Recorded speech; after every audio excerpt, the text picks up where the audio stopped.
and I'm going to be the host for tonight's session.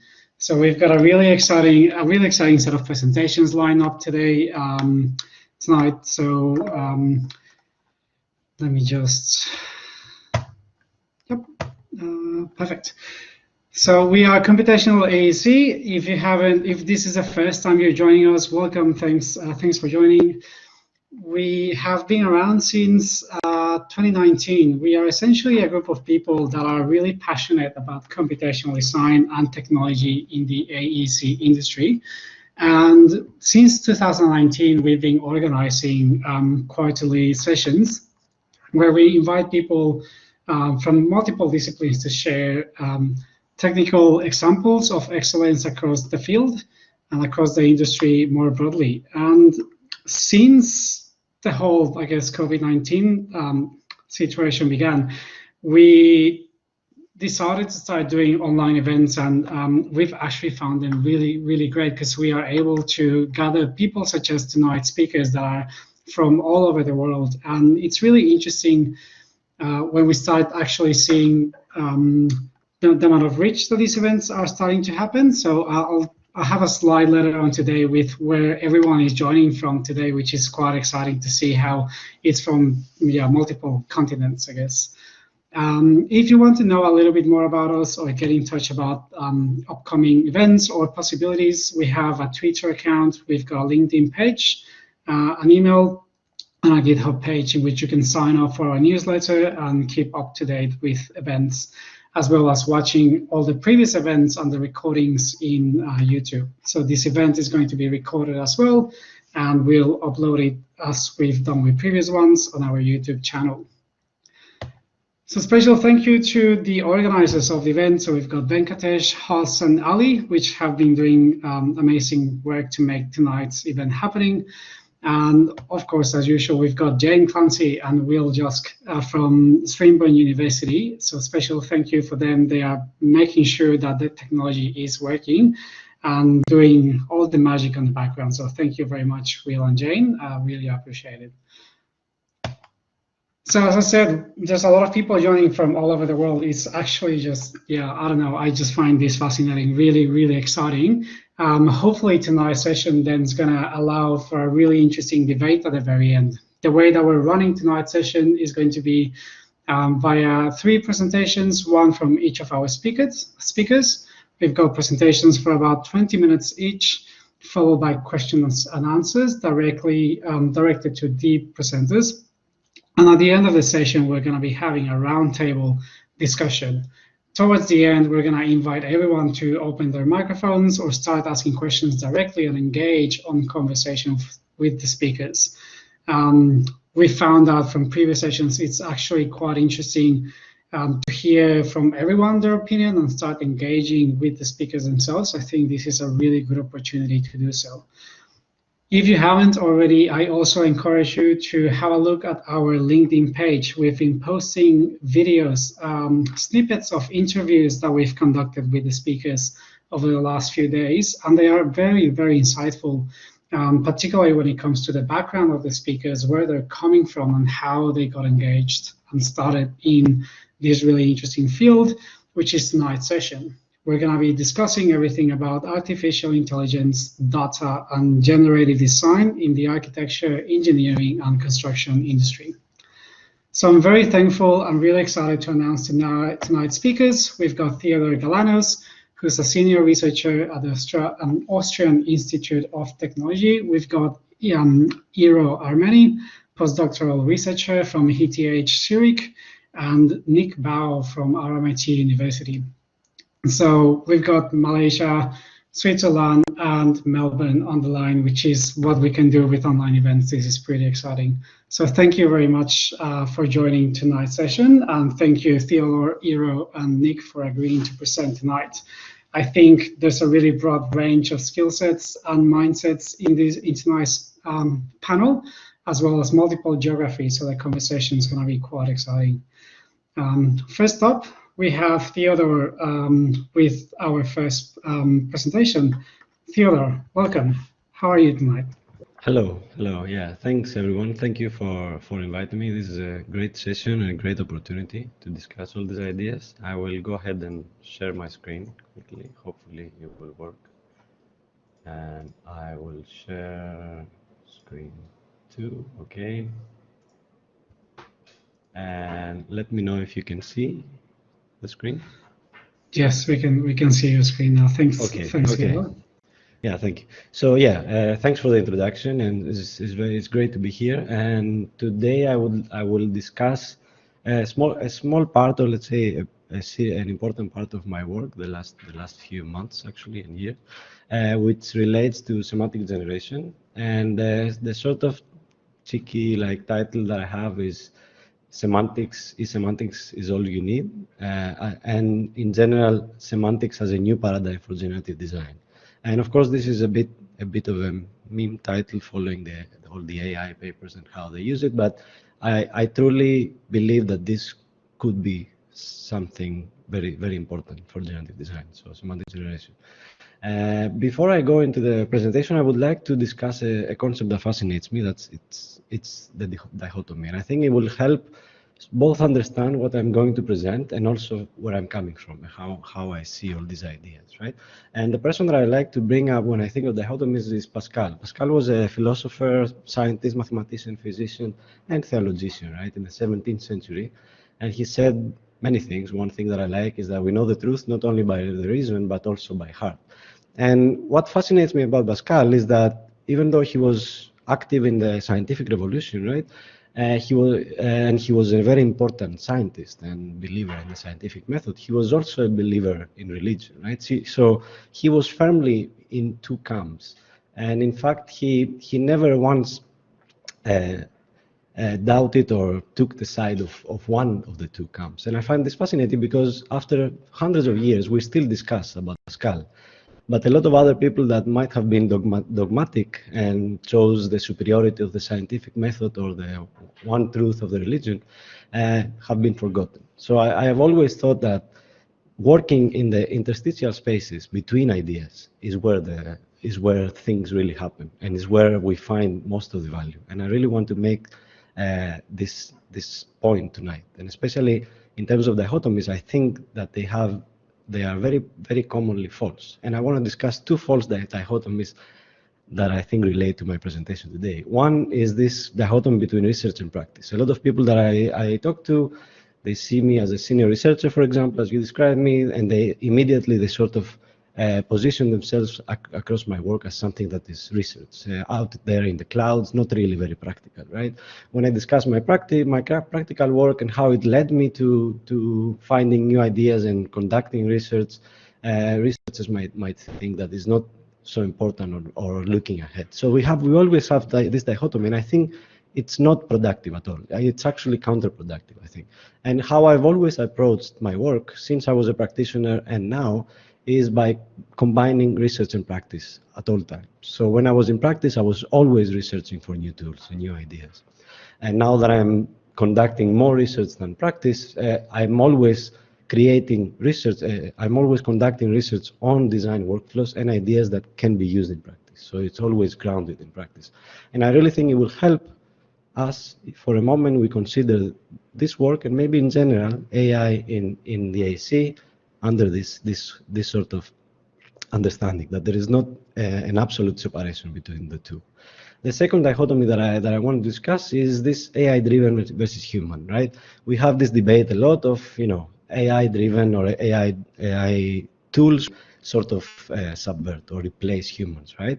I think this is also counterproductive because the way that these AI-driven tools will work, it's obviously not about replacing, but actually about augmenting. And it's not only about augmenting, but also that they can only be utilized in their full potential when they are embedded within processes where human designers take place, right? So again, this separation of automated and manual AI-driven human, there's many versions of this. I think it's also counterproductive. So it will be helpful to consider these tools embedded in a design process where humans are there. They are at the core, right next to the technology. Okay, sorry, excuse this small let's say, exploration. So I will start with this image. I'm a bit embarrassed to show this image. I've shown it a few weeks ago and it's already outdated, but it will help us it's just a mind map I did in 15 minutes, I think, of charting things when I had to show something.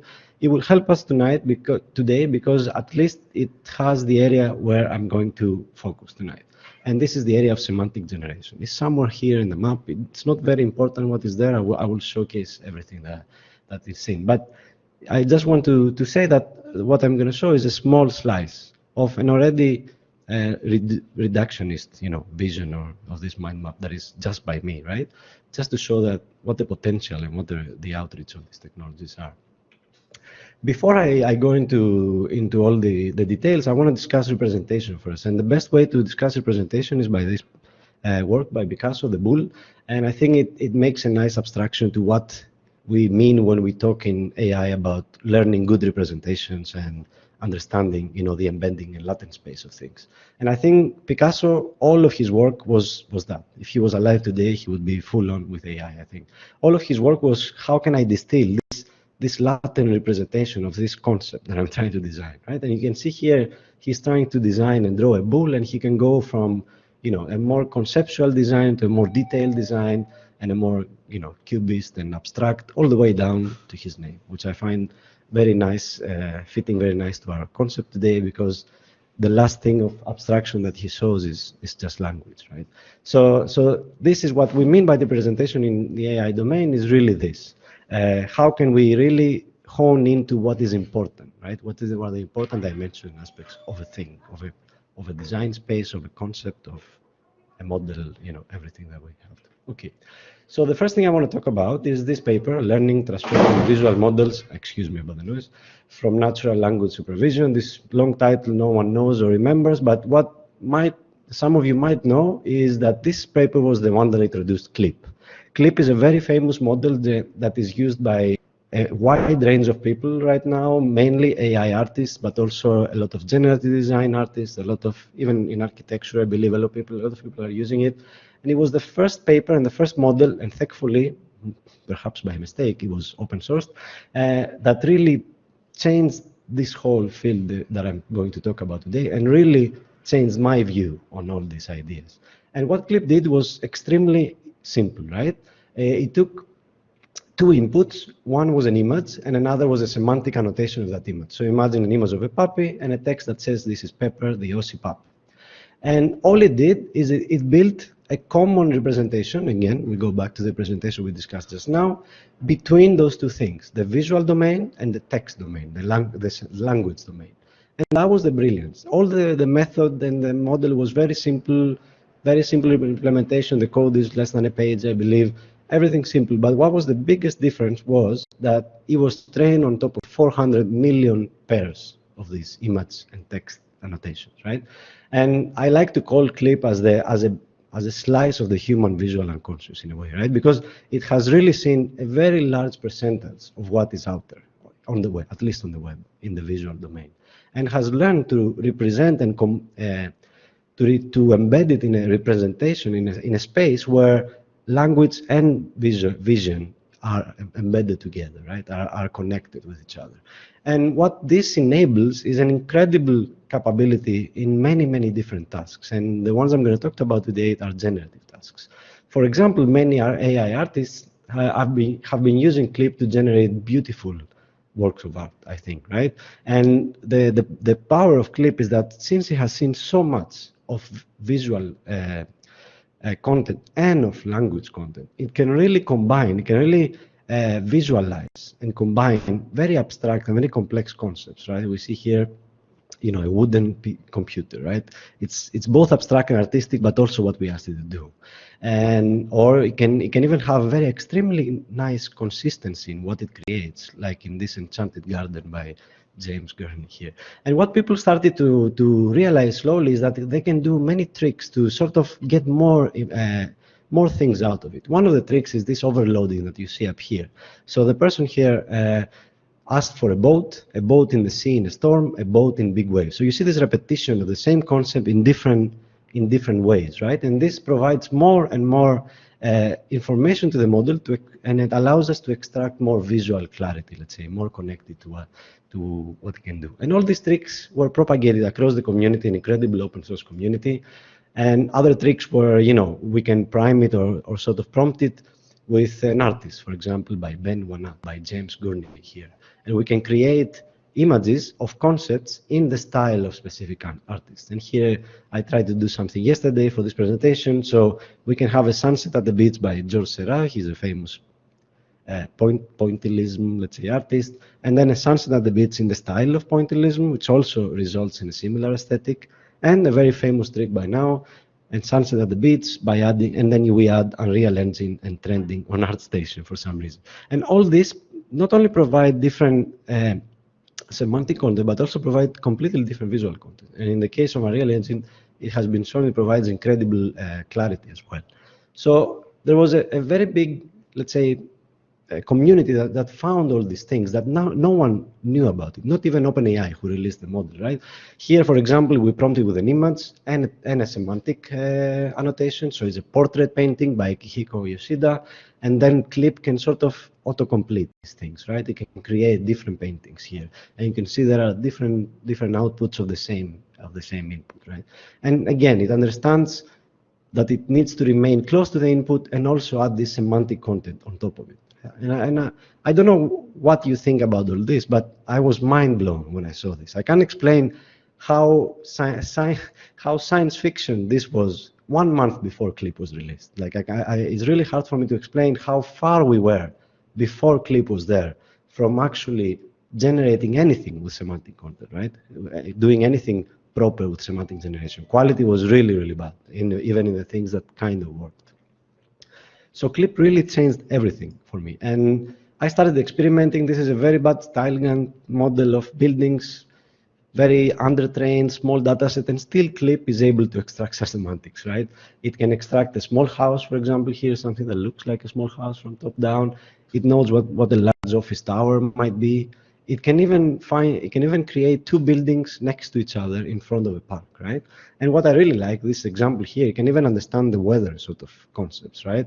It can give you on the same prompt, just by changing the type of day, you can go from a cloudy to a rainy, not a big difference, to a snowy and a sunny, right? And if I could zoom in the rainy day, you would be able to see that on the streets of this park, there is actually water, which is really, it's mind-blowing, yeah, to me. So all of these things really changed my almost like worldview towards how we can do generative design, right?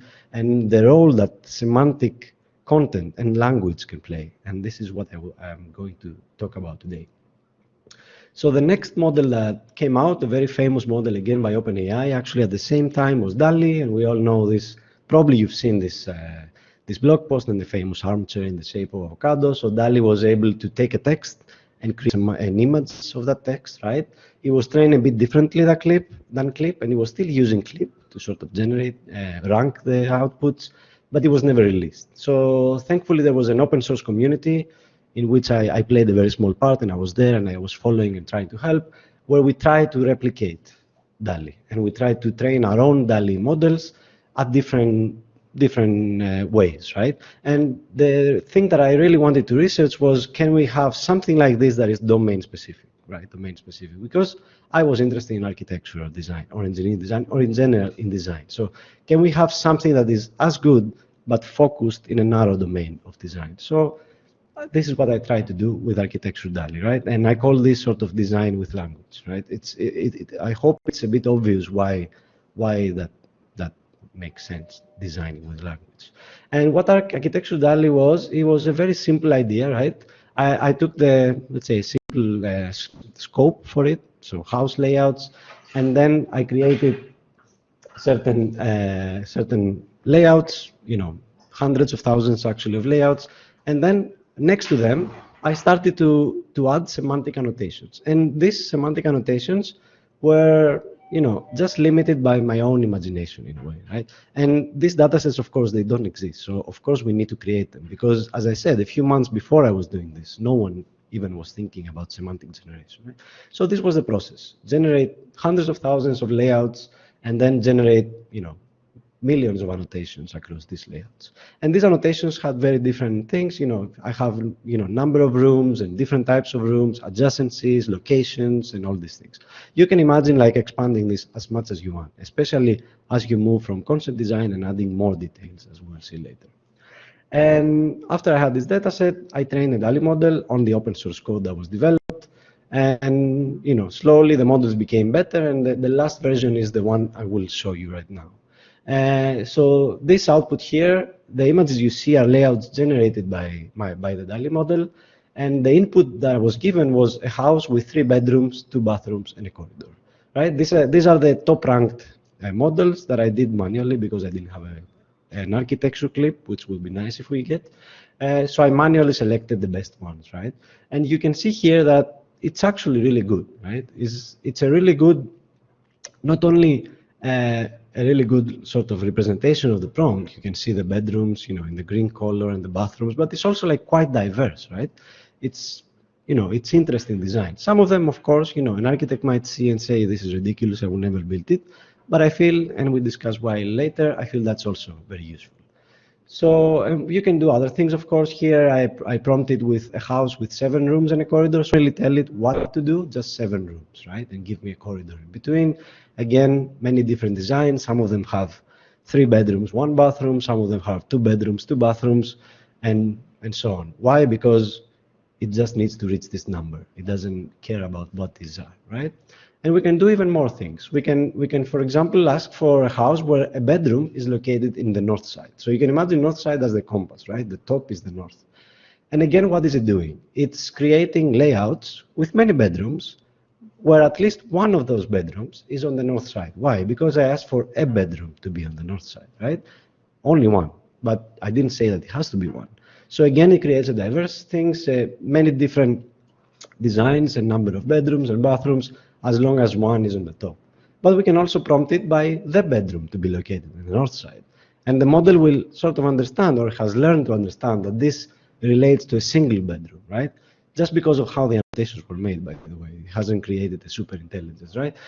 So we can ask it with semantic information pointing to a specific thing, and it can generate, right? And you can see it generates a bedroom, a single bedroom, again, in the north side. We can do the same with locations, or something on the northeast side. So top right, you can see here. Again, a bathroom has to be there. So these bathrooms are up there on the top right. That's okay. And then the bathroom in the northeast side, it only has 1 bathroom, right? Again, the same idea. So I won't tire you with this, but the idea was that we are able to prompt a model simply with language, right? And get out information. I feel I need to repeat this. The only thing that goes inside the model is a line of text. Nothing else, right? This is the only thing that you need to provide. No software, no code, no scripts, no nothing. Just all the thing you need to provide. So we can do adjacencies. So the kitchen adjacent to the living room, and it creates some nice designs. If we ask it to be not adjacent to the living room, it creates some interesting designs, I think. Some of them are kind of weird, but it's okay. So here you see just a bedroom, a kitchen, a corridor, and a living room. Is just a 1-bedroom house. Here is like 3 bedrooms and three bathrooms. So it creates a wide diversity of things, right? And again, we can even go, and these are tests that I did towards the end, we can even check the out of distribution thing. So this is things that it never saw. So as you may imagine, I fed it with a specific typologies, but I didn't cover all the typologies in the world, right? So for example, I didn't give it any house with 1 bedroom and 2 bathrooms. So when I prompted with 1 bedroom and 2 bathrooms, it of course created much less outputs that were valid, but still it created some outputs that were valid. So this tells me that it has the capacity to think outside of the training set, what we call generalization, right? And similarly here, a house with 1 bedroom and 2 bathrooms. So here, not everything works, but you can see that it works here, like 1 bedroom, 2 bathrooms.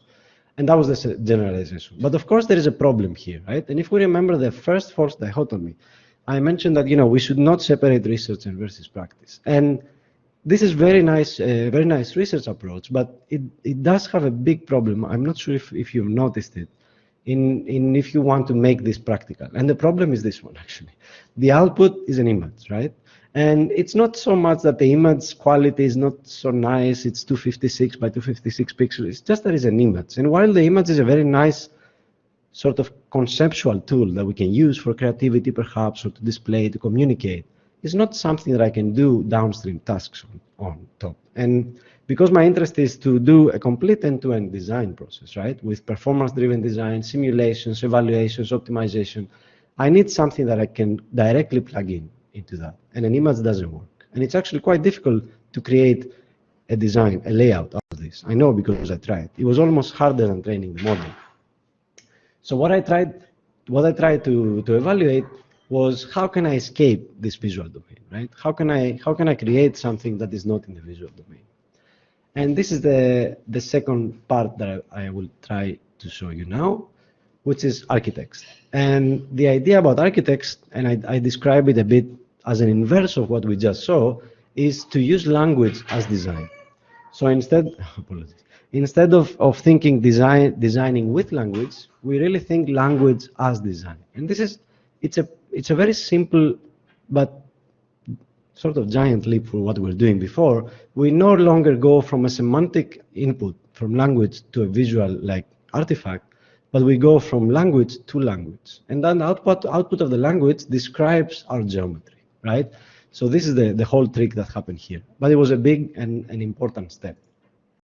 And what you can see here, and I will share actually this UI for you to test later, is again the same idea, right? It's the same dataset, of course, it's the same approach, but the difference is that you can see how the outputs look like, right? So here I'm asking for a house with 2 bedrooms and 2 bathrooms, and it creates an output that is exactly this. It looks perfect in the image because it's not an image. It's actually geometry that comes out, and I'm just visualizing it there with some sort of easy Python code, right? But it's a geometry, so I can take it, manipulate it, mutate it, resize it, scale it, extrude it, make 3D models, do anything I want. So there is no longer an image, that problematic image. And what we can also do when we understand language as design, and we understand, for example, a layout as language, we can also start thinking of things that we would do with quite difficult ways, like by coding and creating sort of hard coding things that we can do by language. For example, we can do mutations, right? So here I'm asking the model to mutate my original model and keep 60% of the original design and change the rest. And we can do that. Of course, this is a sort of trick. It's not an actual mutation as you would do in an evolutionary way, but it works as a mutation, And it's really incredible to me that you can do these things. And this is just one of the things that are in the pipeline, and one of the things that someone can come up with. There are almost an infinite possibility of things once you do this step, and I really think it's a giant step of thinking language as design, right? So again, I will share this thing later so you can play around. And of course, the other incredible thing about this approach is that I noticed when we were creating different layouts, and we actually created 2 million layouts out of the pre-trained models, there was an incredible diversity of things, a lot of which were crazy, right? A lot of which were things that you would never design. But still, they were different, they were diverse. So the model had an incredible capacity to generalize, to create many different things that it had never seen. And my intuition and sort of hypothesis is that's because of language. That's because it was pre-trained on the whole English language, right, or the whole language, and it had a very rich representation of language already embedded. And then when we were trying to align this to layouts, it uses this sort of rich representation to create many different artifacts. And this is incredible because it opens up a lot of possibilities of downstream, especially design exploration possibilities, right? And I'm guessing most of you know how difficult it is to actually design a generator that is diverse with something like Grasshopper or Dynamo. We think that what we're doing is diverse, but if you do this simple experiment I suggest to people a lot of the times, if you try to plot your designs across some behavioral characteristic, you will see it's very biased. Most of our generative models are biased in Grasshopper. So this was incredible. And of course, it opens up, as I said, possibilities to do downstream things. So this is a geometry now. So we can extrude, we can make 3D models, right? We can put doors and windows to it. We can put furniture. We can do performance-driven studies on top, right? So we can do daylight and natural ventilation, thermal comfort. So everything downstream is enabled. Why? Because we're now generating geometries, right? And this is really liberating, I can tell you, from having struggled with the images of DALL-E. in the beginning. So yeah, and of course you can also do automated reports, right? You can create automated things and make this thing as not just as I said, research tool, but something practical. It's very important to at the same time create a new research direction, but also be practical in what we do in our day-to-day work. So yeah, so this was, and you can go here in the site if you want. If you wait, I will link it after in architects.design generate, and you can try it out. You will notice that your semantic input and the output doesn't always match because you're doing one-to-one, but that's okay. I think it matches about 10% of the time, which is much better than OpenAI's DALL-E. But still, even when it misses, it still creates a design that is actual design, and that is really amazing to me. So now, if we think language as design, we can really design everything like this, right? As long as we can represent this geometry in language, right? So, for example, another thing that we try to do is to design a dungeon crawler. So, in the summer school about games and AI that I took part a few weeks ago, we had a game jam. So this was a couple of days of thing, and we said, okay, what if we put this into practice and design dungeon maps for a game, right? So what we wanted to create is something like this. And now I will open a video outside of here. And of course, what you will see is that the integration is, at the level of 2 days preparation. Is not a very good integration. But again, you will see that we put an input, so a map with a very high number of rooms, right? And we get an output that represents the geometry. The geometry that we need in order to build a level. And then we go to Unity, which was set up to ingest this sort of geometry, and we simply create our level, right? And immediately you get spaces, your dungeon, your enemies, and your power-ups and everything. Of course, everything are boxes with chasing each other, but this is the idea, right? And again, all you had to do was put some sort of semantic concept inside, right? Some annotation. There was, and I find this very important in all this approach, that you don't need tons and tons of expert knowledge and software knowledge and resources that you usually yet you maybe not have. So I won't bore you with the whole video, but for example, we have a very low number of rooms, and then if I move it forward, it creates, my apologies about the noise, it creates something with a very low number of rooms. So you can see the map is much smaller. So I will stop now. So yeah, this was wordplay, and again, I really like gaming, and I feel we can learn a lot from gaming, especially procedural content generation, but we can also give back to gaming in this sort of way. And yeah, this was a very interesting application of this. I'm sorry, I opened again, and I didn't mean to. So the last thing that I want to discuss is something that is quite speculative. I do have an intuition and a very good feeling about it, but you have to trust me. There's no video, there's no output yet. And what I call this is an upside down design, in a way. This is borrowing a title from a very famous paper by Schmid-Huber. It's a very old paper, and where he was talking about upside down RL. The idea is, the first step to explain this is to understand design as a sequence of decisions. And I think this is very simple, right? If you think about your design process, of your everyday life, you're in the office, in a project, it's always a sequence of decisions, right? And I will try to visualize this again with a very simple layout problem, right? If we have a layout, and we have this design, how can we make it as a sequence of decisions? Very simply, we can just enumerate the rooms, right? And we can think of like the designer first drew this room, and then drew this room, and then this room, right? And we can even augment this, right? We can permute this sequence, it doesn't matter, but we generate a sequence.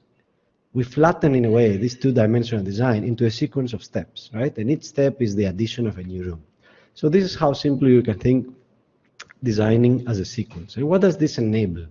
So it enables a way to formalize the whole design process. So for example, designing a layout is just one thing, right? Just creating an artifact is just one thing of what we have to do. There are many, many different things that we need to do. For example, in the context of a house, maybe we are interested to evaluate what the layout autonomy would be, right? And then we want to place furniture, we want to do actions, and we want all of this to be performance driven, right? So this is what happens. So what we need a generator. So let's say architects is our generator. It generates an endless number of design for us, and then we need something to evaluate these designs.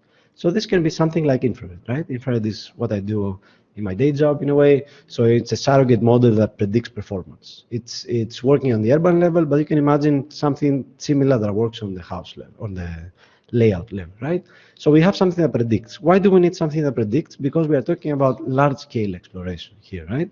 Not at the levels, the typical levels of AC. So it's not a couple of thousands. It might be hundreds of thousands, right? This kind. So we need something that is very fast. And then we get this reward. And the reward is simply, okay, what is the daylight autonomy here? And then using that reward, if you imagine your normal process, after you have optimized your layout with daylight autonomy, perhaps you need to place the furniture, right? Where do I put the bed? Where do I put the couch? Where do I put everything? According to perhaps this daylight autonomy, right? This metric can guide you. And then perhaps when we have all this, we can link it to something, to a process that takes advantage of this large-scale exploration, allows us to explore behavioral spaces across different directions, right? And allows us to map these designs according to performances we choose. So, for example, maybe we map them across, daylight autonomy and connectivity between the rooms, or maybe cost and carbon footprint. Doesn't matter, but this way. And we try to maximize again equality, as quality diversity say. So this is, slowly we are starting to formalize a whole design of design exploration. I focus on exploration always, that is formalized as a sequence. And what is the upside down here? We can then take this sequence, each of these rows here, and we can feed it to something called decision transformer. It's not important what it is, it's a model that learns to generate an output given us an initial reward. So again, this is the upside down of what we're used to. Instead of giving something a layout and getting out a performance, we are now giving a performance and we are requesting an output, a design artifact. And I think this is incredible if we can achieve it, right? Because you can imagine sitting and trying to conceptualize your designs and say, okay, give me 10 designs with this daylight autonomy. Give me 15 designs with this thermal comfort, right? Give me 30 designs with this cost, right? And then you can start visualizing. Imagine if you had a model that is able to do that, to generate, given a reward, any arbitrary and diverse, hopefully, output. This is, I think, at least this is my next step of this research, and I think it can be something that can revolutionize design. And it relates to something that 4 years ago, I think Karpathy, famous AI researcher, talked about. It relates about the transition from software 1.0 to software 2.0. And I apologize about these titles. I don't always like them. I think they're overused sometimes. But here it really makes sense because it's completely different. So the software 1.0 is what we are using today. It's very familiar to us. We have some data going in, we have some program, perhaps we have like, Grasshopper definition that takes some data and generates some results, right? And based on these results, we take some decisions. This is our common way of working, I believe. Software 2.0, it flips this on its head. So now we have data and results, right? And we generate a program. And what is this program? This program is this model, right?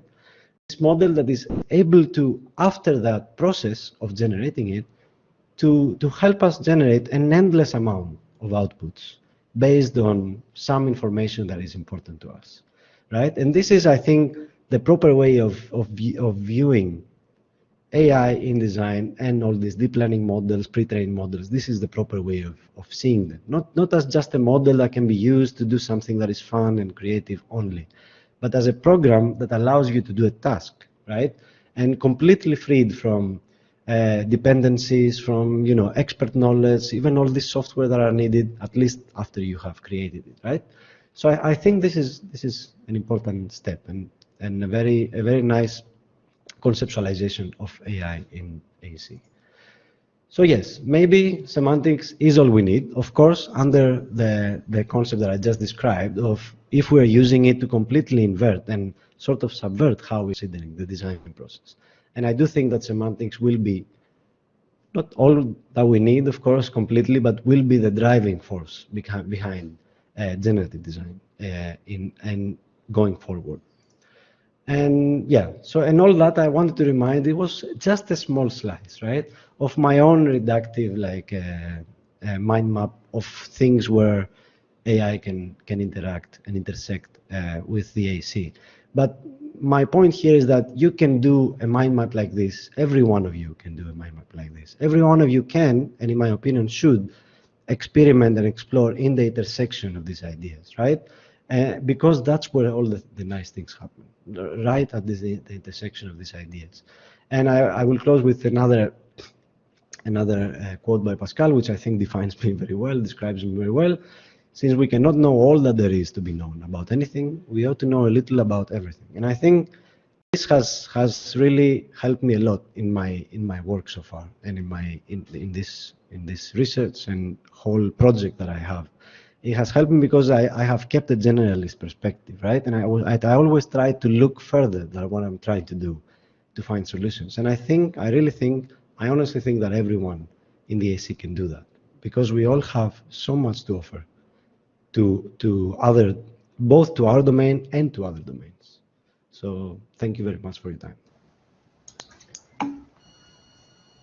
Great, thank you, Theodore. This is, I think this is the perfect way of closing the session, the presentation. I think opening to a second dichotomy, which is the one of specialists versus generalists, which I'm sure can spike a pretty interesting debate as well. This is really, really fascinating work, Theodore, and yeah, just really broad range of different things that you've shown. I think there's quite a few questions going on the chat, and quite a lot of interesting ideas and comments as well. I think I've been taking notes of all those questions, and I'll throw them back at you at the end of the session on the roundtable. But thank you so much. This was really, really, really good. I had not seen, just great work. Thank you, Theodore. Up next, we have Iro Armeni. Iro, welcome. Thank you for joining. Iro is joining from Switzerland. She is, as I said before, a postdoctoral researcher on ETHZ Zurich. How are you tonight, Iro? Hi, I'm good. Hi, thank you for having me. Can you see my screen? Yes, AI and computer vision for EAC. The good, the bad, and the ugly. This is going to be interesting. Yeah, so again, thank you for having me. My presentation is going to be short. It's about, I was told about 15 minutes, so that's what it's going to be. But it's not as practical as the first speaker. It's a little bit more on ideas and thoughts, and thoughts I've been exploring and thinking about for some months now, a few months, maybe even years. And hopefully we can provoke a bit of discussion afterwards, because on some things are parallel with the first speaker, but some others it might be a little bit creating a tangential on the things that were discussed before. So with no further ado, I'm going to start the presentation. So we have all, whoever it works with the AC industry does know about this this diagram, maybe in one format or another. But essentially, this is about the building information over the life cycle of the building and how it evolves from design, where you see the red arrow, and all the way to maintenance, renovation, which could lead again back to design, or end of use, which is not included in this specific diagram. Then you just exit the loop. But what interests me, and although I have worked with computer vision for construction, operation, and maintenance, today I want to focus on one specific part of this loop. And it's that exact point. What's happening there? What's happening when we go from maintenance, from using the building, from being it functional, having users inside, to designing again about it, or even designing from scratch? What's going on over here? And how does it affect design, this point of entry? So let's take a step back before we go dive into that specific point with more detail. And let's talk about the human designer and the role. So let's say you are given a specific site, you need to build a certain building. Your goal is to connect the physical world with a new design, so with something that you'll create in the digital world. And you need to take into account several criteria, right? This is no news to anyone. So geographic location, potential energy optimization, regulations, how you're going to do the construction, how much it's going to cost, what is the schedule that I need to follow, what is the function of the building, what are the client style preferences, and finally, what are my personal style preferences, and these as an architect. And this is not an exhaustive list. There are many more constraints one takes into account when dealing with creating a new design. So the architect is going to go to the drafting board, well, the computer screen at these days, and is going to start creating some conceptualizations, an initial concept of what they want this building to look like, and then going to start adding the different constraints. So, you know, as you add the different constraints, your layout, your building is going to change in its geometry, in its the way things are, the layout, the way things are interacting, and elements are interacting with each other. So you end up with your final design, which let's say would look something like that. Okay, that's perfect. As you know, as Theodore before mentioned, when you have to take into account all these constraints, we are talking about a multi-dimensional design space. But as humans, we cannot really visualize all the possible designs that can come out with all the different constraints and different parameters we can give to those constraints. This is just too hard for humans. So we usually, as architects, explore in a manual way, right? Maybe a few designs here and there. Let's say you start with something on the bottom left corner, but then you saw this was not great, and then you somehow start optimizing to a very other part of your design space. Let's say these 3 points on the the top right corner of the drafting board. But this is a shallow exploration because we have all this space, let's say, you know, the board you see on your screen, and we end up doing something very local most of the times. And it's also a very slow exploration because it's manual, depends on the person, etc. So what happens in the rest of the design space? How can we have more breadth in the design choices that we're going to have? As well, how can we explore it in a faster, within a faster way, a faster time? So there is where the human-machine designer comes into space, where we're going to have a design assistant, where we're going to add a machine into the design loop that can address the limitations of before, of exploring more the design space, as well as doing it faster than a human would do. And that means that it would provide the designer with more options based on predefined criteria that the designer has given to the machine. And there are different computer vision examples that I can bring up here. I hope most of the people know what computer vision is. If not, you know, just the fact that, let's say, if you've used Facebook and it's proposing you to tag people in the photo and it's actually able to recognize who are there, that is part of computer vision, essentially getting visual data and making some sense out of them, right? So in this specific case, a computer vision example of a human-machine designer, a collaboration between human and machines to design a space would be layout configuration, similar to what we saw in the first speaker example. In this case, we have the house gun, where you give a bubble diagram as an input, and it generates its house layout, again, using a generative adversarial network. And then we also have the case of the Intelligent Home 3D paper, where they give a very detailed language description in order to get as an output the 3D house design, including materials, textures, renderings, etc. And there are many more. This is not an exhaustive list of the literature. There are many more great works out there that look into this problem. We also have the case of shape deformation. That is another way that we could leverage computer vision and AI into helping the human design better and faster, and at least explore more breadth. And we see here a case where we deform the shape based on what we've seen so far in other data in our algorithm. And you see there are different examples here. One uses neural cages. The other one uses that transfers the shape, understanding also parts of it.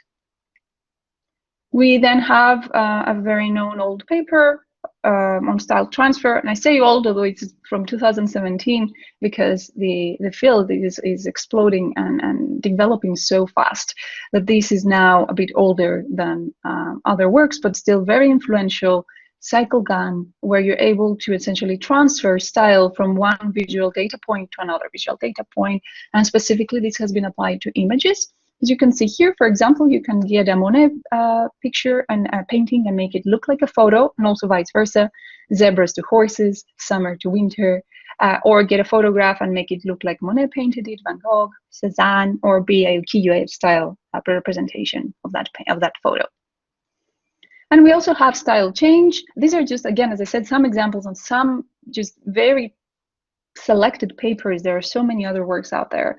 And in this case, you're just specifying the region that you would like to change, and you're performing this change by saying that at this location, I would like to have a metallic window, a rustic wall, or a bedding that is more floral, more purple, etc. And it gives you as an output what it thinks it best describes the language description that it gave.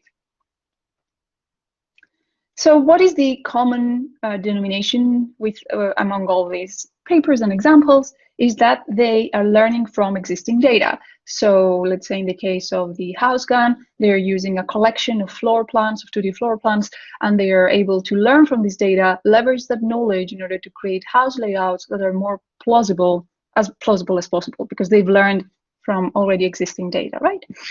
Similarly, for the pictures, they're using existing pictures to go, and paintings to go from Monet to photos, etc.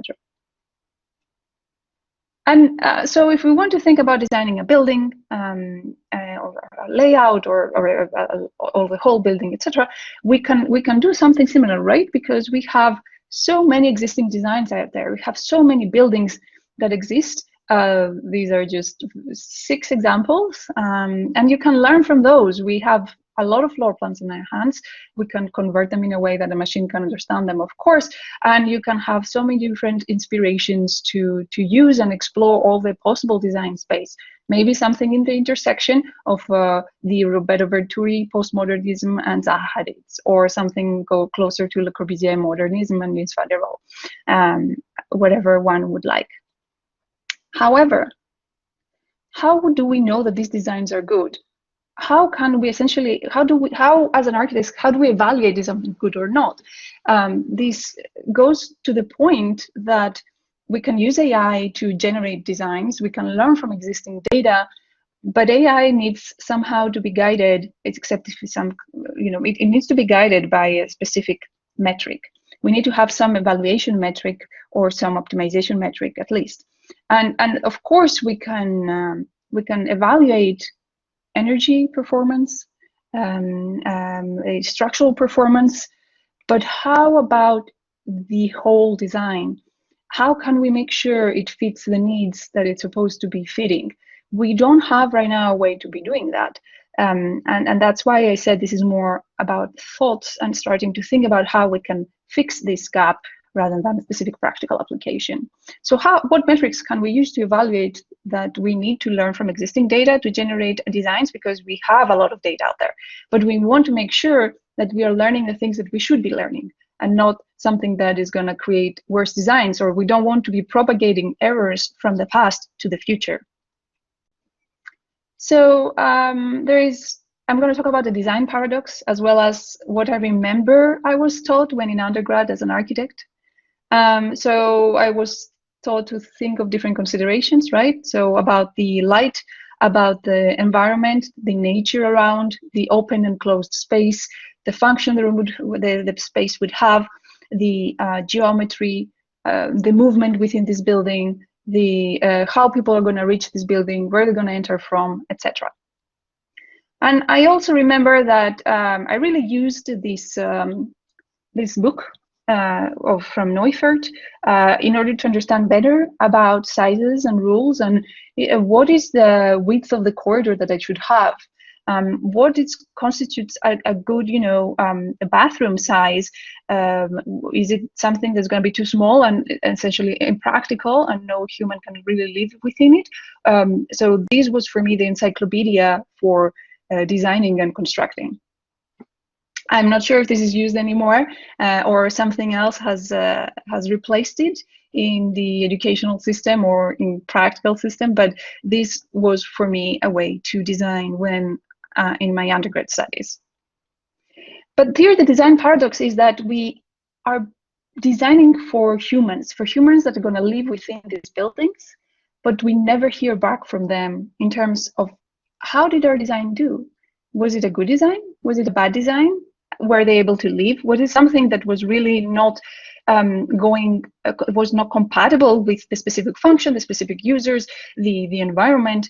What did we do wrong? What did we do good? We have no feedback loop from the users. And that is something that we really need to close, and goes back to that specific point on the diagram. We need to learn from what we're doing in order to understand what is good and what is bad, and continue to learn from data, build AI designer helpers, etc. So in the way that we understand user interaction and we build user interfaces in our digital world with our applications, and we try to make sure that whatever client we have as a company can really interact with our website, can see everything in an app. We want to make sure that things are very intuitive for everyone. We should do the same for our physical world. We should really understand how we interact with space and how we can make it better. So, to this end, getting feedback from users, one of the potentially easiest ways, maybe not actually, would be, but what is of most interest to me, would be to be able to understand human interactions within a space. And that using computer vision, which is the domain that interests me. For example, when we talk about space utilization, imagine that you had this conference room when you first created the building, but then suddenly you see that a lot of storage boxes are being placed within it. So what are these boxes doing within the meeting room? Does this maybe signify that there is a need for more storage within this space? Something is going on if the function is changing, right? If people are interacting with the space in a way that was not initially designed, that signifies something that maybe the designer should have taken into account. User comfort. It's not only necessarily about temperature, but it's very specific to the user. And let's say a user is opening a window every day or almost every day between 6 to 8 p.m. That might mean something for them. Could be the air is very still, maybe the temperature is high, maybe they want to hear some song that's coming every day at between 6 to 8 p.m. from outside the window. There is some reason why this is happening, and it would be good to understand, to see it happening first, understand that it's happening, and then understand why it's happening, the reasoning behind it. In terms of layout, it could be about furniture. Why is it placed in that location? If it's not used too much, maybe that signifies that the location we place the object is not the optimal location. That could be because the room shape is very weird. It could be because the objects have been placed in a very weird way within the layout, within the room, sorry. And of course, object utilization. How are people interacting with the objects and the building itself? Which doors are used most? Which corridors are more busy? Where are you eating? Are you using this dining table as an eating space or as a meeting space? Like, are you going to eat your lunch there, or are you going to meet to discuss a project, etc.? So we want to be able to understand what activities take place within a building, where they're happening, when they're happening, and how often, as well as to be able to understand the interactions that are happening between humans and humans, or humans and the built environment. It's not a very simple problem to solve, especially when you're using computer vision. It has a lot of steps that we need to take forward still. The very first part would be in order to understand these interactions and activities, would be to do activity recognition and be able to understand what people are doing, where they're doing it, how they're doing it, which objects they interact every time with. And this is hard in occluded real-world settings. And when we have to do generalization, different types of objects, different types of interactions, we, for example, perform actions very differently one from the other. The way I touch a cup in order to drink water might not be the exact same way that someone else is touching it, although we are doing the same action. So we need, for example, algorithms that need to be able to generalize to that. Now imagine all the different actions, all the different possibilities of interactions and activities that might take place, and how we need to, of course, build data sets and algorithms that can handle those. And once let's say we are able to understand what activities are taking place, and we have all this knowledge in our hands, we need to somehow be able to simulate, and I'll explain why. But we want to be able to simulate this way of interacting with the environment. And we cannot just stay in something very simplified, like let's say dots moving around in the building, or somehow looking pedestrians just trying to understand the circulation within the building. That's not the goal here. The goal is to be able to understand more than just the movement inside the building. So for example, what you see on the right, being able to simulate and generate humans with realistic human poses within realistic 3D human environments. And that is also a very hard problem to do. So there is, as I said, there is still a lot of things that we need to research in order to reach that point. But why do I talk about simulation? Oh, before I talk about that, I'm really sorry. I wanted to mention, of course, something that is in everybody's mind, where what about ethics? What about privacy when you're talking about observing people with potentially cameras and how they're interacting with space? That is something that still, needs to be identified from the government potentially, to understand how we should be treating this data. If it's gonna be directly encrypted or secured or pre-processed of the camera without never being stored, and then we just get some extracted information out of it that we cannot replicate back into a visual image, but we just have specific semantics, as we said before, for example, the activities that are taking place, where to store whatever information we're getting, or even the raw data, who is the owner to the data, how to use this data. These are all questions that we do need to figure out before we are even able to consider something like that. And I don't think that necessarily just individual companies should be answering these questions. I think it's something that should be a more open discussion with universities, with governments, with people, in order to find the best solution to that. So the reason I said about simulation is because I'm envisioning a designing way where you would start creating an initial design, and then you will be adding the humans within it, and you will leave it based on simulation and interaction with the environment to just organically change to what would make sense for that specific function, for that specific user type, and create an environment that is following what is actually best for the specifications that we want to impose on the specific design. And the goal here is that if we continue to understand user interaction over time and not just take it and keep it as prior knowledge to use it every time we start a design, but if we continue to do it throughout the loop of the building life cycle, then we can anticipate whenever there is a need for renovation, a need for reuse, and adapt the different user needs. So this is not something that we just do once and then we finish and we have everything we need to know about our spaces. This is something that should be ongoing because we need to continue building for humans, and we need to include humans in this somehow. This is something that right now we don't. So it would be great to start thinking in this direction. And just wrapping up, I'm bringing back this diagram again of talking about what's going on with that point. And as I just said, we can have as an we can include, we can have as an input to this point prior understanding of user interaction with the built environment, which means we can just observe over 1 million buildings throughout the world or even more what's going on, how users are interacting, and have that as our new Neufert encyclopedia of how we should be interacting with the environment.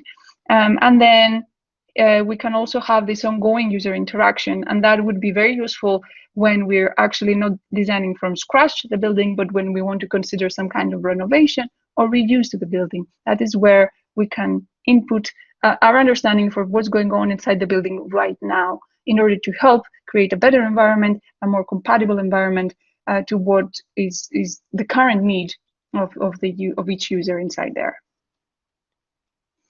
And with that, I would like to conclude this presentation. It was short. Hopefully we can chat about that more in the discussion part. I'm looking forward to that. Perfect. Thank you, Iro. I can already see this is going to be a very interesting discussion. There's got a few comments and questions in the chat if you want to have a look at them. But this is, I think, the way in which you ended talking about. I mean, the whole presentation very clearly articulated how important it is to consider what usually would be very nuanced information, such as interactions and activities. So I can see this is going to be an interesting conversation at the end. Thank you very much, Iro. Thank you. Right. Next up, we have Nic Bao. Nic, how are you tonight? Hi, I'm good. Can you hear me? We can hear you very muffled. It's better? A little bit better. Okay. Yeah, sorry about the connection. So can you see my screen? So,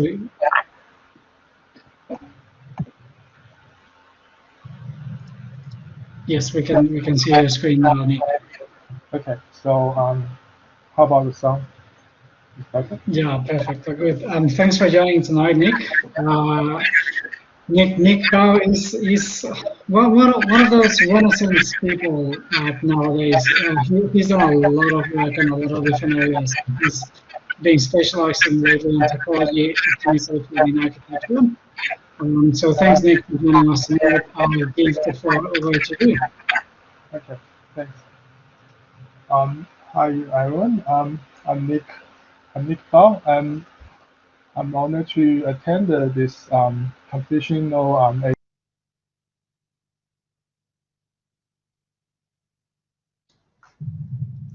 I think we've lost you, Nic.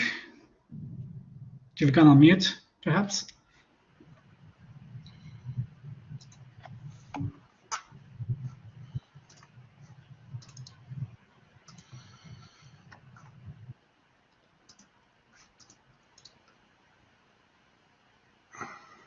We can't hear you anymore. His Nic. microphone's off.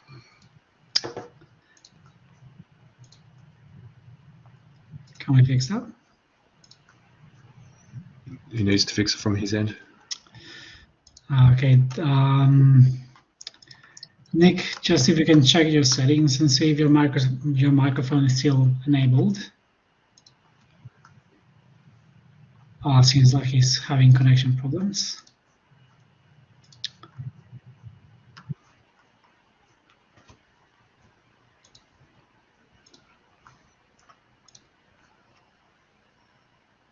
Nic, are you back online?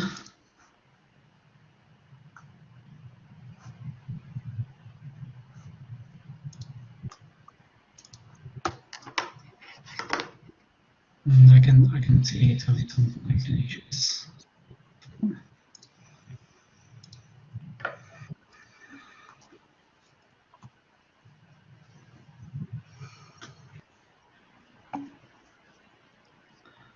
Okay, so let's try and help Nic out and see if he can get online. I'm sure he's having some issues at the moment.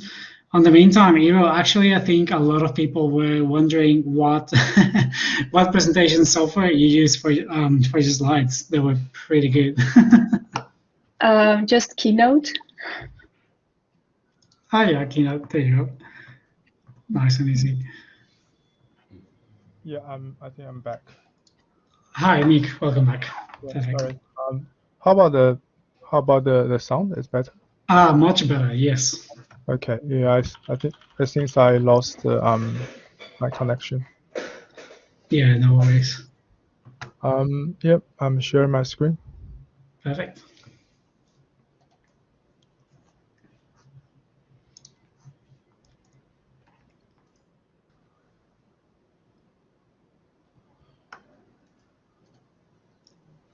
We can see.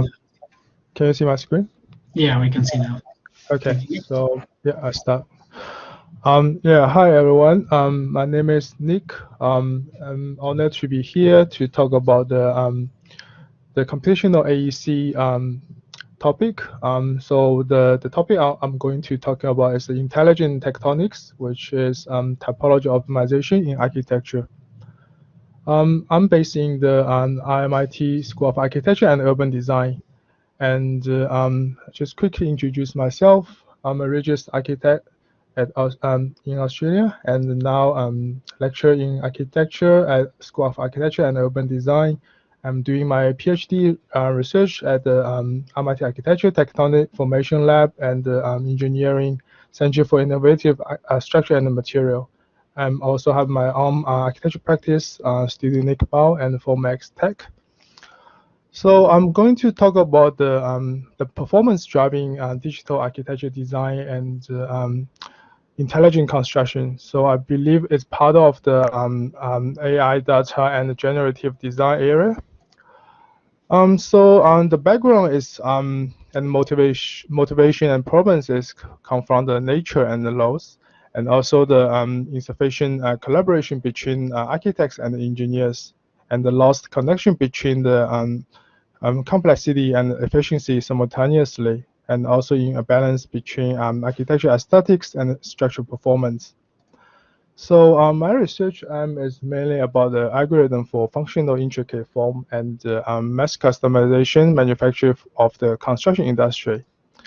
To achieve the research, so those questions below will be addressed, mainly about collaboration, aesthetics and performance, advantages for the topology optimization, applying the design and fabrication progress, and also the fabrication method. Start from the precedents. So like the Gothic building and the Gothic church, and nowadays the smart slab by ETHZ and the fiber pavilion by ICD. So I'm looking at the similarity about the form from nature, which is form inspired by nature. So especially for the nature structures, and it balanced the architecture and the structure, which is on the aesthetics and the performance. So how can we generate the form from nature and nationally? This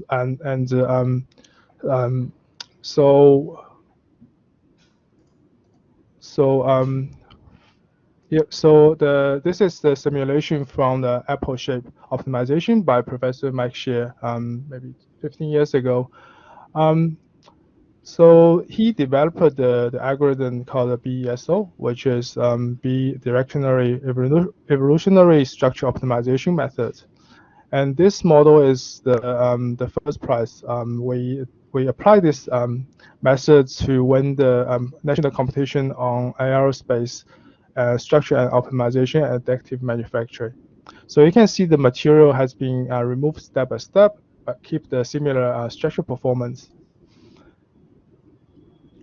And also, there's quite a lot architects to apply the topology optimization methods in the architecture design.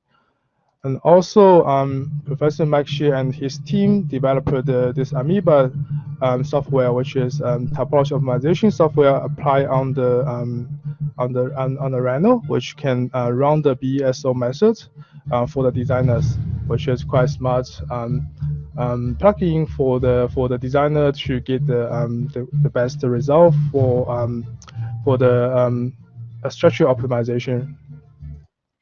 So I do a lot of research and projects based on applied this method on the architecture application, and later to use the MIT Architecture Robotic Lab to fabricate large-scale 3D printing and intelligent construction techniques. So mainly about the additive manufacturing strategy, including the clay, concrete, polymer, and wire metal. So I'm starting my first project is called Xform 1.0. This one is fabricated at the MIT Melbourne and assembled in Shanghai Tongji University in 2019. So you can see this this animation showing the optimization progress. We fixed the lower button of this model and apply the loading on the top. Then around the algorithm, then the material has been removed and create a tree-looking tree-like columns, and you can see then we do the mirror for the symmetrical form, then create a pavilion shape. So you can see the optimized progress. I just choose 3 steps. One is original, and the middle one is optimized, and the right one is the smooth one.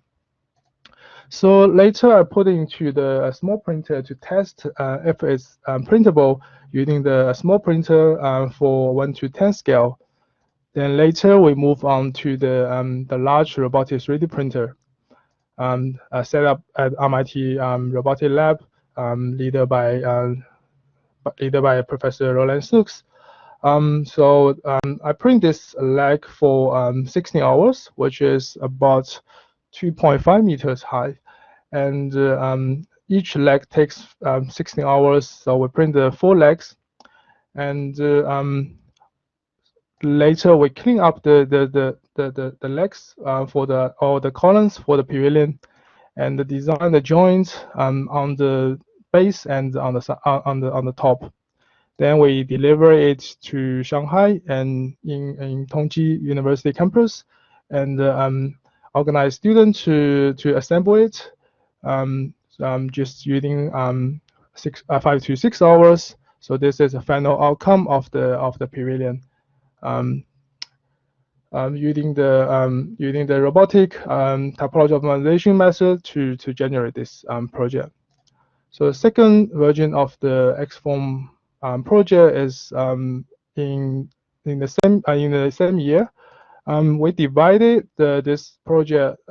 We use a similar method to divide this project into 4 pieces, which is because of the symmetrical form. So each a quarter of the model can be similar. Then we added the boundary conditions and also added the normal pressure load on the curved roof surface and run the algorithm. So you can see the material has been reduced by 52%. So the overall looking is quite bionic structure simulated by the BSO and Amoeba. So you can see the right image is a quarter of the model. So the full model is about like 4 meter by 4.2 by 3. So we test as the structural performance using the abacus, so it's meet the actual structural requirement. So compare with the XFORM 0.1 and the 2, you can see the obvious difference. And the 2.0, it has 3 different heights curved surface, has more branches. And also there's a comparison by the interior view of the pavilion. And this is the comparison between 2 columns. Also, we print a small scale of the model. Then we attend the Barcelona ISS conference and the expo. Then I divide it into 25 pieces and print using the similar machine. Later, we deliver it to Barcelona, Spain, and assemble it on site, just 2 of us. And this is assembling progress, and we exhibit this project in the Barcelona ISS conference and expo in 2019. So it's quite successful because of the size. We cannot carry too much material, so we just bring a quarter of the model.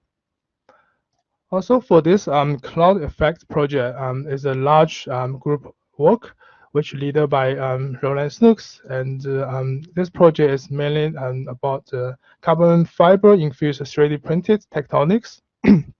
So this video showing the you can see the black one is the carbon fiber inside of the 3D printed skins. And the project has been exhibited in Shenzhen Biennalia event. And my main contribution on the project is about the real-time structure feedback, and you can see also the mapping of the fiber system. So to reduce the deformation of the project during the design progress.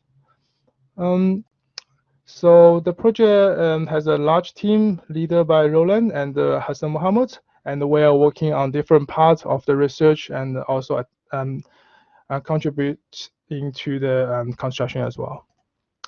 So this project I'm going to talk about is the cast bodies. It's a part of my research, main research as well, and use the computational generative design method to generate this installation, which is to test the 3D printing mold and the concrete.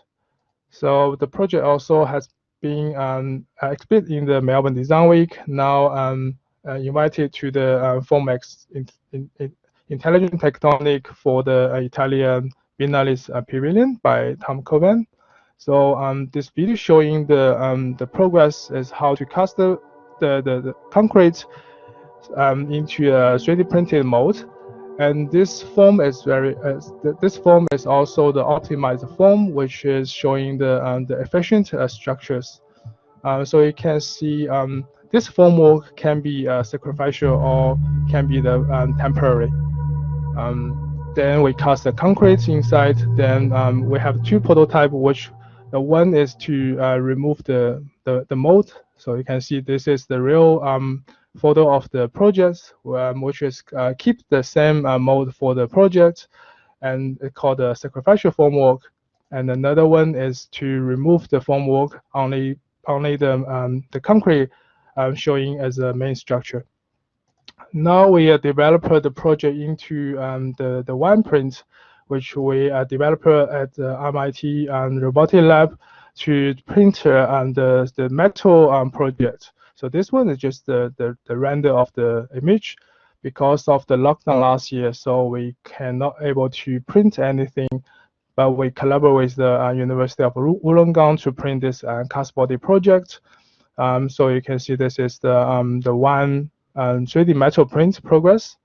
And currently, this year, we are successful to develop our own one metal printer at the robotic lab at MIT. And you will see some project in next few months. It's quite exciting. So this project is intelligent form has happened this year. And so it's using the similar method, which is topology optimization applied on two-wall structure. And this is the final outcome of the intricate wall system. Then print at home for a small scale. Then test for the structural performance, which is have quite good structural behavior. Then we designed to divide the project in the mold into different pieces. So the mold design as well. So it's also part of my research direction to explore the mold for the concrete high performance concrete. Then later we fabricate the mold in China, collaborate with the China construction company. So this is a big mold design and fabricate. It's made by different pieces. So later we move on the spray UHPC concrete, which is high performance concrete. So this is the video to showing the spray concrete progress. So this is the clear photo for the first layer of the spray concrete. Then people do the worker to do the last layer of the concrete. So after demolding it, so only the concrete have been left. So they fixing the surface of the model, and this is another piece of the wall system. So you can see this one is after demolding. So this model is quite heavy, and we deliver into Shanghai and also attend the Digital Future Tongji campus at Tongji University, and we designed the joints and assembling on site. So each piece we just divided into 3 pieces because of to avoid more the gap between the components. So each component is about 200 kilograms. It's quite heavy. So you can see many people are working on it and try to set it up. It's large. It's about 3 meters high. So this is a final construction of the installation structure. So this is a quick video to show the pavilion. Yeah, so this is outcome. So you can see there's 2 supporting behind the pavilion because of we just finished the project, and the concrete should have 28 days for cured. So after 28 8 days, we will remove the supporting behand. So yeah, the close-up view and the overview view. So this is the main team on this project, collaborate with the Chinese team.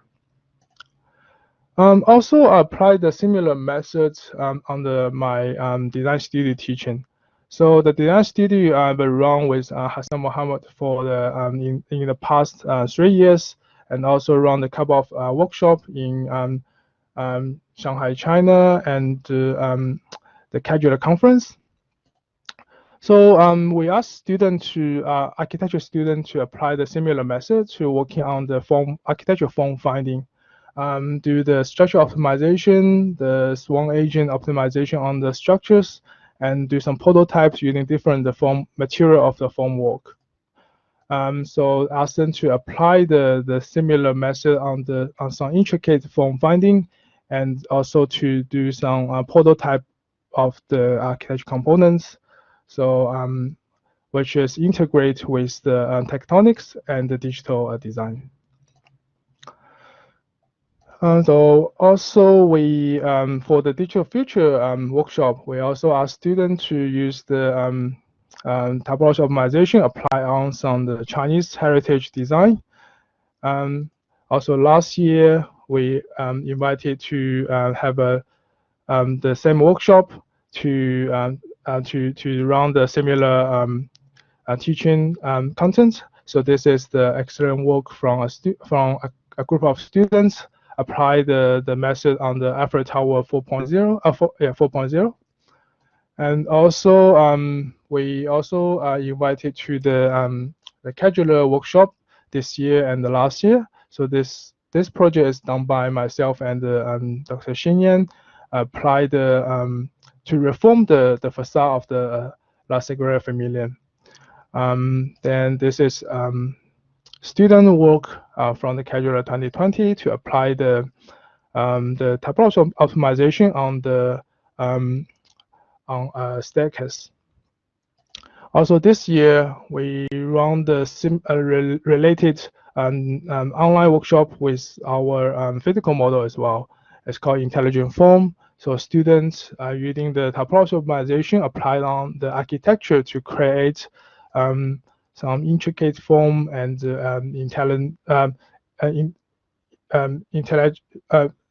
create the intricate and complex form, but with the material efficiency. So there's a bridge design by students. Yeah, another view, and this is the sand gallery. So students apply the loading, apply the fixing the supporting to reduce the material of the mass of the model, to creating the gallery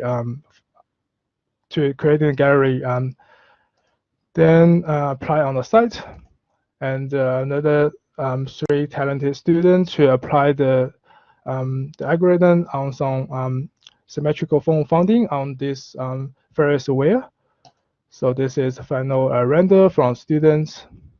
And there's a group of students also apply the similar method to on the Chinese or wooden system, which is have a lot of potential to reform the heritage and apply the structure on the structures and create a new looking for the Chinese heritage building. And also there's few students who apply the similar method on the facade design for this Gothic building.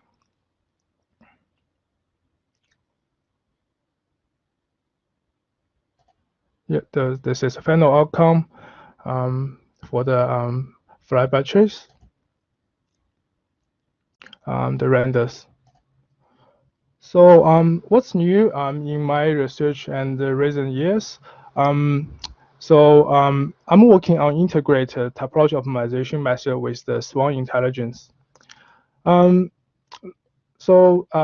from the this algorithm BSO apply on a building. You can see the material reducing, and which I already introduced for the previous projects. Also look at this project.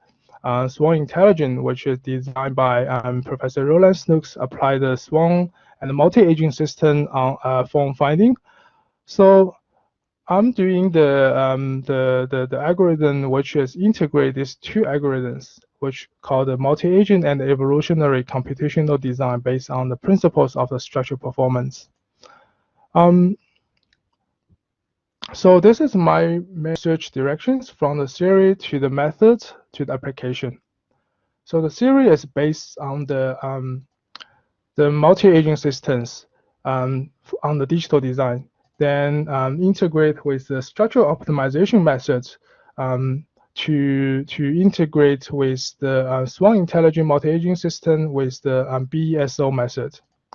So this is the diagram to showing two approaches to achieve this. The top one is called Swan BESO to develop a new algorithm for form finding. And the lower one is for the structural optimization, just the purely optimize the physical agent bodies. So this is application which is using the robotic and adaptive manufacturing to realize the several projects I have been introduced, and also to create some pavilion and the installations in the past few years. So now just talking about this algorithm, which is based on the basic logic of the BESO and integrate with the FEA model and the multi-agent behavior. And the whole algorithm is writing on the Python platform. Also, this is the diagram showing the algorithm structures, and mainly from the FEA layer and MAS layer. So FEA is very familiar words in the engineering field, which doing the FEA and structural analysis. And MAS is multi-agent systems. So integrate these two algorithms and apply and do some testing on the 2D cantilevers and set up the different rules. So you can see the material on this cantilever and can be reduced based on the agent movement. It's quite intelligent, and also this is the final best outcome of the on the 2D cantilever. Also, we tested on the long beam structures for this algorithm, so you can compare with the normal normal beam systems and with this Swan BESO results. So I think that the new results achieve the structural performance and also more complex and beautiful. Later, we also apply this algorithm on the 3D cantilever, which is apply the concentrated load on the one side, then run the algorithm. So you can see the animation showing how the multi-agent moving across based on the structural performance and structural behavior. Later, I applied the same algorithm on the another 3D cantilever with a twisting load, which is you can see this video to show how the agent move. We just want to test the different boundary conditions to see if it's successful on different situations of the building components and assistance. So we also write a paper for this algorithm, and it's published on the Casual 2021 conference. And luckily, we also invited develop this paper into the International Journal for Architectural Computing.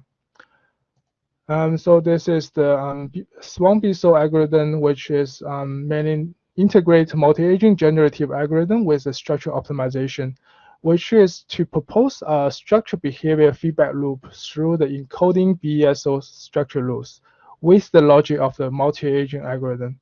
We also call it MATO, which is called MATO. So you can see this is the different iterations.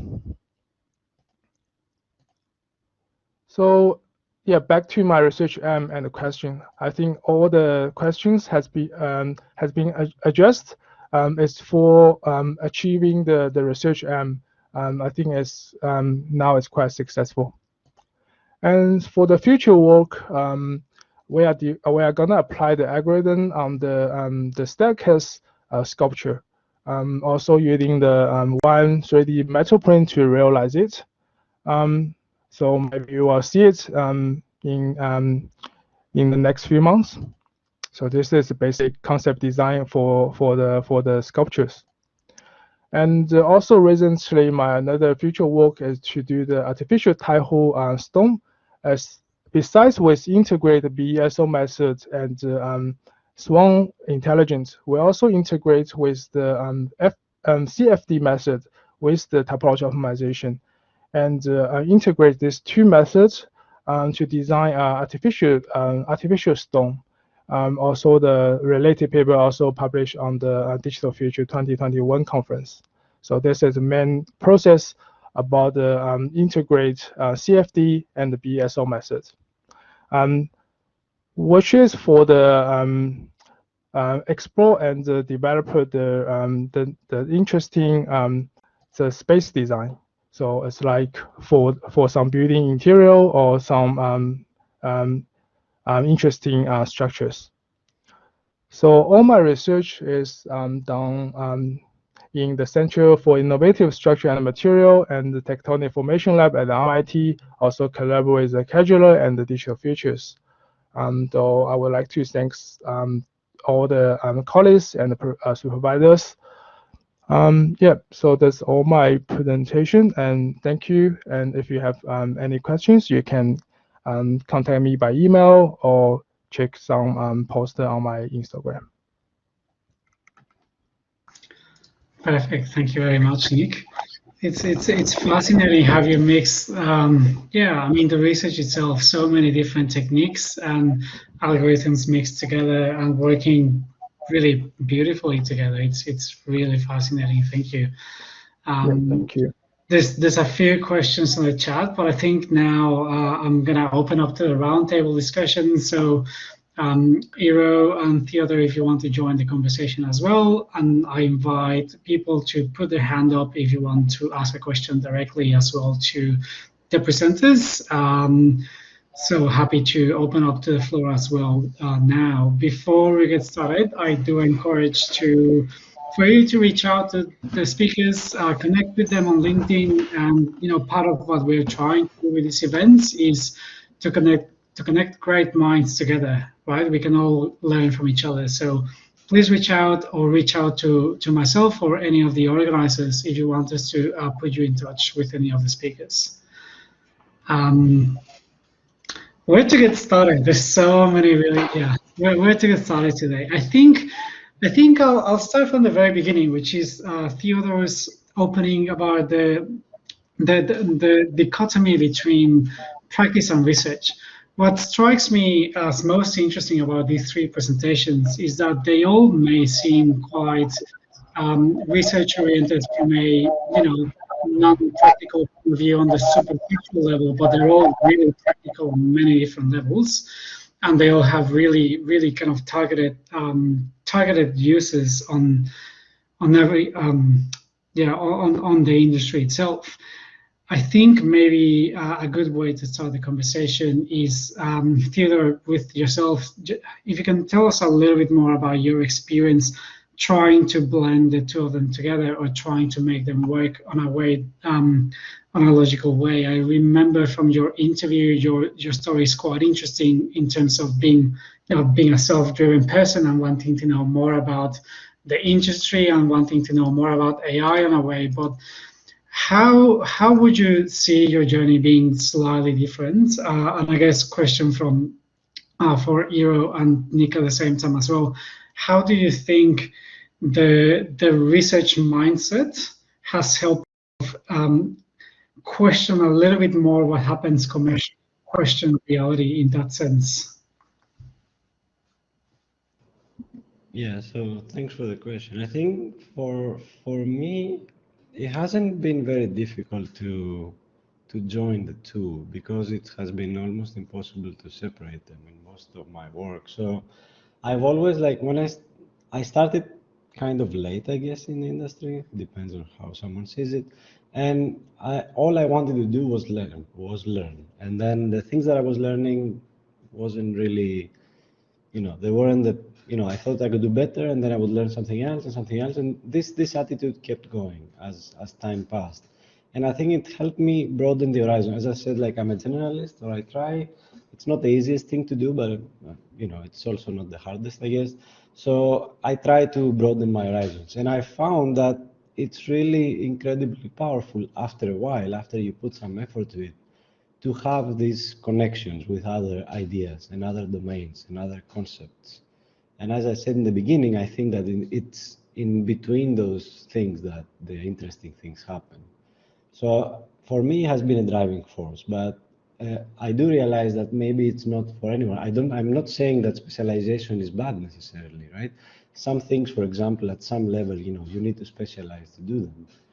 It's just that I've seen firsthand the sort of the power of combining, research and exploration and questioning, not really new ways of solving the problems, but the problems themselves, with practical ideas of, like, how can I do this problem in the real world? How can I solve it? What can I use? And then start to research it. I think it should be something that is possible in practice, I think. Obviously, like, you have more time limitations, maybe, funding and all this stuff, but it should be possible, I think, in our daily practice to do some of this, just a bit. Yeah, absolutely. And I think what's interesting about the daily practice aspect of it is how constantly it's changing and evolving in a way. So, which actually brings me back to perhaps Iro yourself. You spoke very beautifully about the intersection of what's known and the nuanced, the nuanced inputs. And I remember someone from the audience actually asked, I was Mohammed, he said, most AI for design algorithms I have seen don't have a way to incorporate constraints in a generic way. How do we address this issue? And I guess I'll try to add a little bit more to that, is how do you make generic or make readable a nuanced input into something as constrained or as, targeted as an algorithm? That's a great question, I guess, both of them, because I can interpret them in a different way. I think the very first I want to say is that there is a distinction with what you can do with AI, right? And we use AI really like liberally, but let's give it like that now. Let's not get into the definition of what AI is. But you can either automate something that already exists, just step by step the same thing, just make it more automatic so you can do your job faster, maybe better. And then you can just completely rethink and recreate the way that you perform the task. Instead of automating what you see, just completely rethinking it, where AI could help and where human can help, and so how can you bridge both? So I'm working on both, I would say, because I think both are very important. You still need to automate things, but you also still need to rethink about what you're doing. And I'm trying to ask this question at every step of the way. And to this end, a lot of things come up, like how do you measure, how do you evaluate, etc. And it's true that it's very hard to incorporate nuanced metrics and nuanced ideas. That's why we need to somehow be able to define some measures for them. If we want AI to solve that specific part that does include nuances. And then I think I saw a question, and I don't know if it was that one, maybe it was that one that I interpreted as, well, I don't even see a software that can have all these constraints inside it, let alone nuanced ones. That is true, because that is also a hard thing to do. There are so many considerations when you start thinking about, okay, how can I add the schedule and the cost and this and that. This goes beyond computer vision, because that goes a little bit more into just pure optimization techniques, but it's also very hard to solve, and how you can reach a global minimum when you have a super multi-dimensional space to look at. Yes, it becomes very hard. So there's still a lot of things to do, both in automation, integration, visualization, and just rethinking from scratch a task. Yeah, and I guess the depending question is always how far do you go and how much do you automate and how much do you include in the algorithm and what you're doing, which I guess takes me to Nic, one of the questions from the audience, which is, are the molds also generated computationally to, eliminate undercuts and the likes? And I guess twisting that question a little bit is, how do you make decisions about what parts of the construction and what parts of the structural design process do you automate, or which ones need to be driven by yourself a little bit more manually? Yeah, it's a good question. Yeah, as an architect, I work with the structural engineer a lot, and also one of my supervisor is also engineer professor, and his intelligent algorithm BSO is helping the designers to look at the structural performance first, then based on this the result to create the architectural form finding, which is another smart way to do to help architects to at an early stage for the design, and for the automation of how much percentage we can control is, I have to say, is about like 80%. So it's not fully automation, but it's help a designer a lot for the early stage of the form finding, also get the structure feedback. And for the mold design, currently it's not too automation, because you will have a lot of issues when you printing the mold and for the connections. But for the 3D printing progress is quite intelligent. We can just leave the computer and the robotic there, and after several 10 hours or 20 hours, the architecture component can be printed. So which is another way to produce the intelligent tectonics.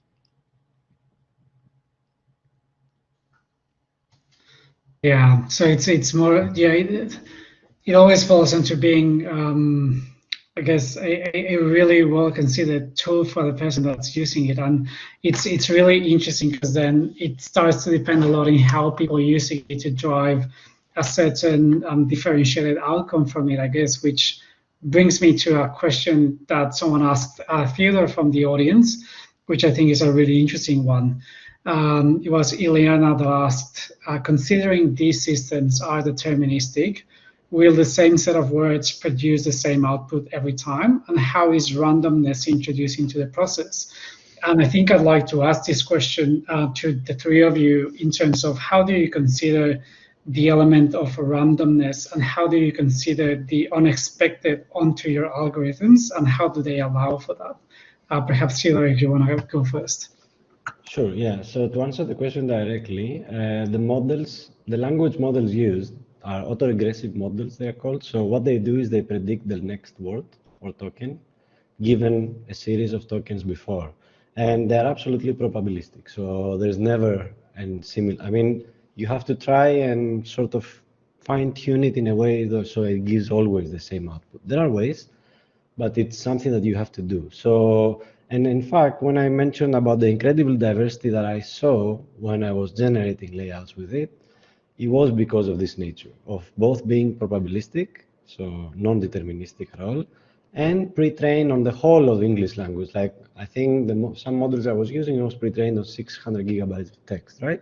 So they had a very rich, let's say, representation space of language there that they took into advantage.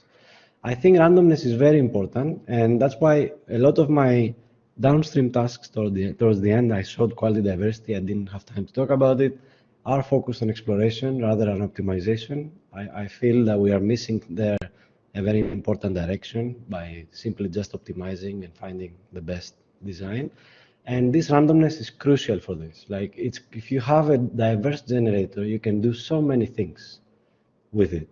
The difficult part is getting a diverse generator, getting some process that creates diverse designs. If you have that, you can do a lot of things, and this is why I really appreciate this approach of, utilizing a model that is so rich that it can continuously produce different and diverse artifacts. So yeah, I would say it's very crucial, the randomness. In a way. What about you, Iro?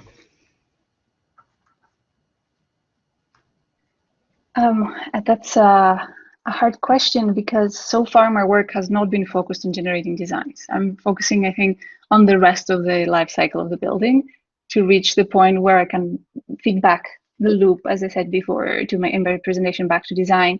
So I think in my algorithms, randomness doesn't have that big of a space there. You want to make sure you reach a global minima as much as possible, because you sometimes can be crucial when you're talking about safety, when you're talking about something that could have a consequence during construction, for example. You do want to make sure you are achieving the best you can based on the data you have. Of course, we always take into account generalization, etc. This goes without saying, but randomness does not have much of a space in my things. But I do agree that when you're talking about generating designs, you do need to find a way to get as many diverse designs as possible, because at the end of the day, when you're building an AI algorithm that's, for example, like a GAN, is gonna look and learn from the data it's seen. Now, the point here is, how can we just don't have oh my God, how's it called? When it just collapses, the mode collapse, when it collapses on one thing, or when it just brings every time like a similar result. We need to find ways to make sure that this is not happening. And yes, their exploration plays a big role. I agree with Theodore. Yeah, so perhaps it's less, from that point of view, perhaps it's less of a question of randomness and more a question of predictiveness in terms of how do you consider potential risks on the life cycle of the building and potential risks on the construction side of things. So it's more about how do you even go about starting to consider those possible outcomes and predicting those ones, and how have you thought about making that then being fed back into the potential scenarios at the very inception and beginning of the design stages, I guess? These are great questions. What I can say is that in the, even if you reach a global minima or whatever you said, like, depending on the prediction you're doing, you will never reach 100% accuracy. And to a lot of tasks we're doing downstream in the life cycle of a building do require as much accuracy as possible, sometimes down to the millimeter when you're talking about construction. But that's not something that you can always get out of AI algorithms. And that is why I really believe in the interaction between the human and the machine, whatever that machine is, because then you can close this gap. You can maybe teach the machine to do better through this human-machine interaction.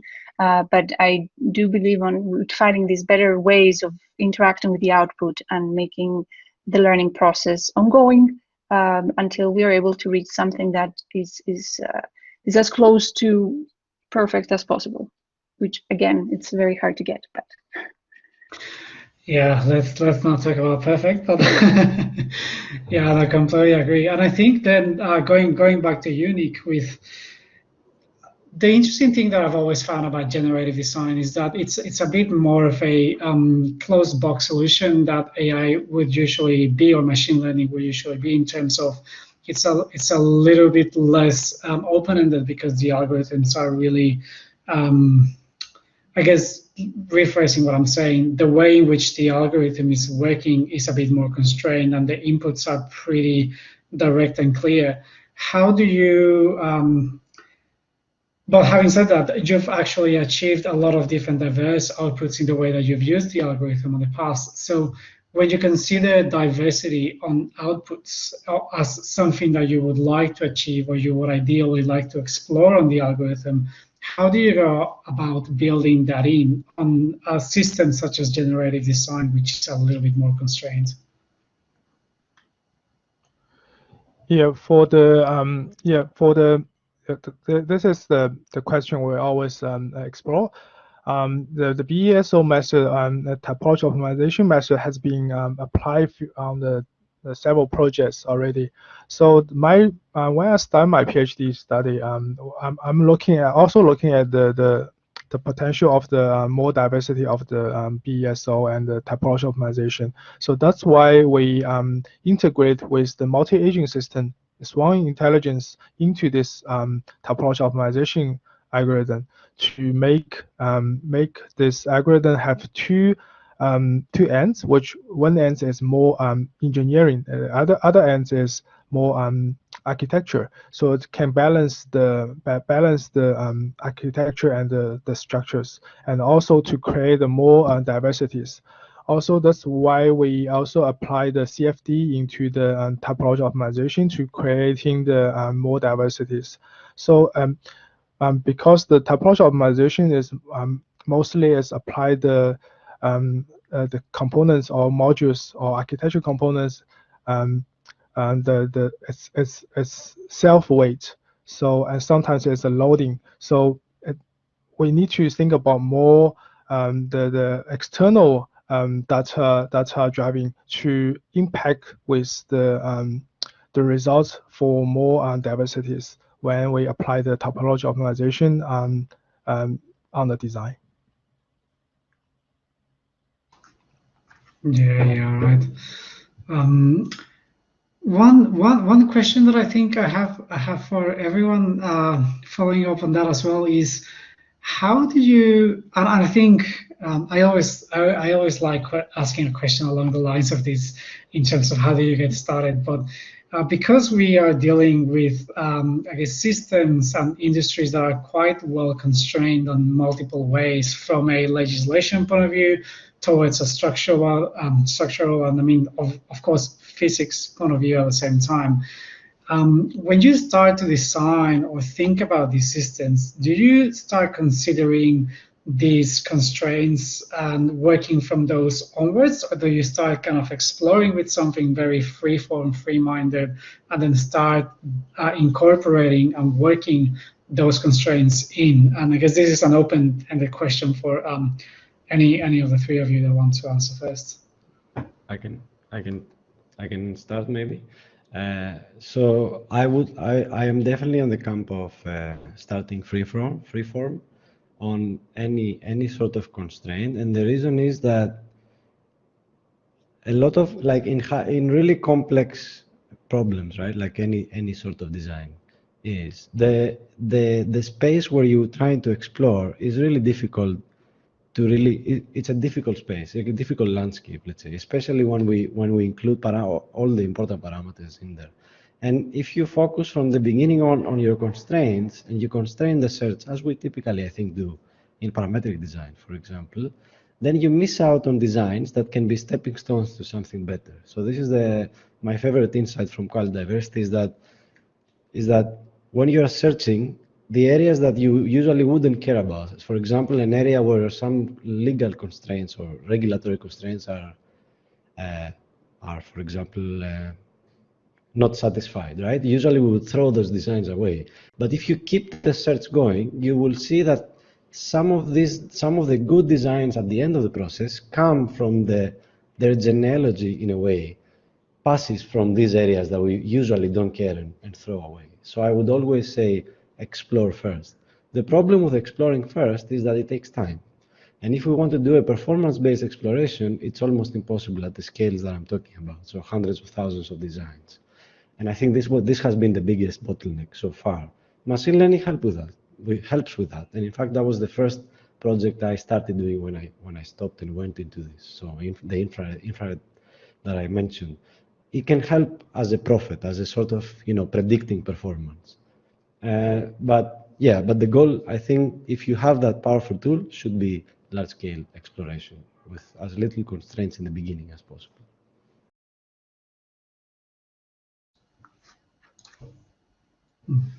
What about you, Iro? What are your thoughts?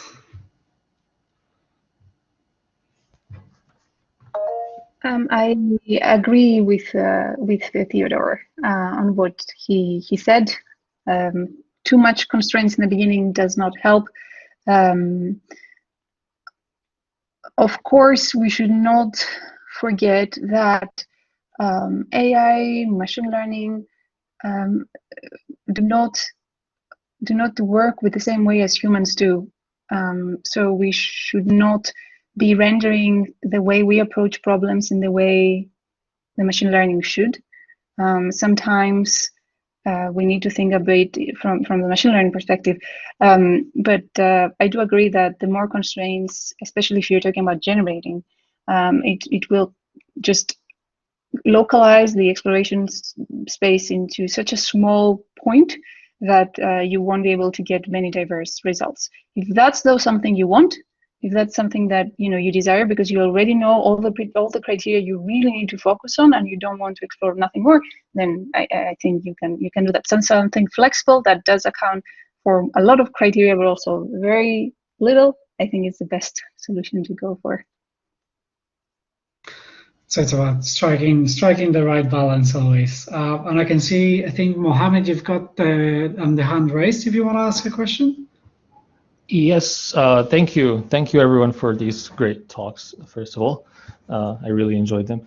So just a question, I guess, on the overlap between AI and design. So a few weeks ago, I was at a very specialized topology optimization conference, and a lot of people there are wondering how can we use machine learning and AI to do topology optimization, and at least the answer I can see that's kind of probably the best way forward is to use it to convey design parameterization. So something that maybe you touched upon here is that there's so many possibilities, so how can you explore all of them?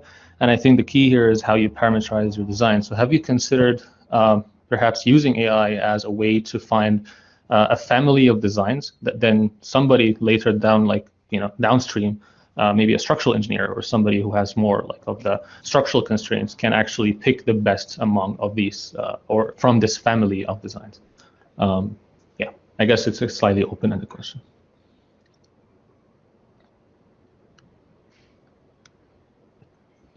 I can have a small comment. Yeah, go, Nick, please. Maybe this question is to me, maybe AI on the typology optimization.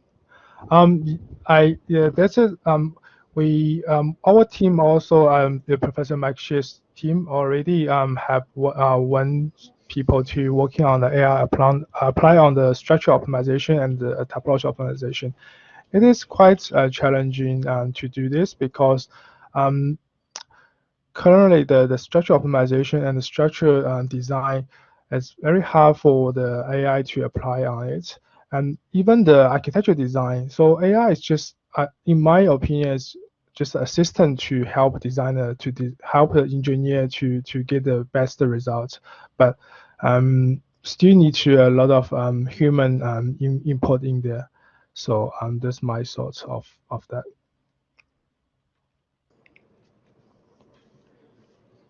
So if I can have a small comment on that, yeah, definitely. I think what you described, I wish I had time to detail the quality diversity. Like, it was just a small part of one slide in there, but I think it's an incredibly powerful paradigm. I can share a link right after this, and that's what it does in a way. It does allow you to create families of design, and those families are spread around behavioral dimensions. That's why I really like Iro's presentation, because she was talking about a lot of behavioral dimensions of design. Like I